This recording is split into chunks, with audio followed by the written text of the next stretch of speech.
శ్రీ గణేశ పంచరత్నం.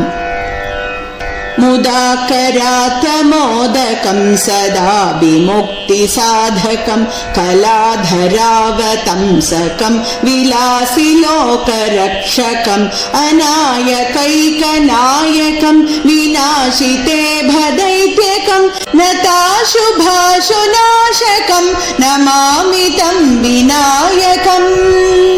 నతే తరాతి భీకరం నవోదితార్కభాస్వరం నమత్సురారి నిర్జరం నతాధికాపదుద్ధరం సురేశ్వరం నిధీశ్వరం గజేశ్వరం గణేశ్వరం మహేశ్వరం తమాశ్రయే పరాత్పరం నిరంతరం.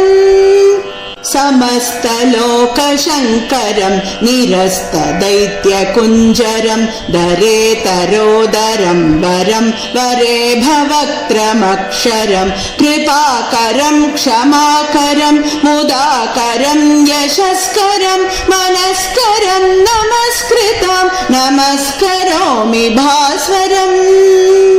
అకించనార్తిమార్జనం చిరంతనోక్తిభాజనం పురారి పూర్వనందనం సురారి గర్వచర్వణం ప్రపంచనాశభీషణం ధనంజయాదిభూషణం కపోలదానవారణం భజే పురాణవారణం.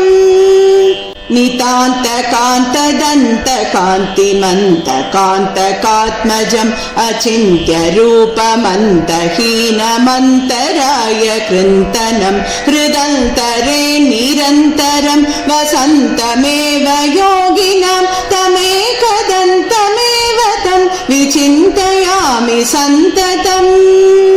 మహాగణేశ పంచరత్నమాదరేణ యోన్వహం ప్రజల్పతి ప్రభాతకే హృతి స్మరన్ గణేశ్వరం అరోగతామదోషతాం సుసాహితీం సుపుత్రతాం సమాహితాయురష్టభూతిమభ్యుపైతి సోచిరాత్.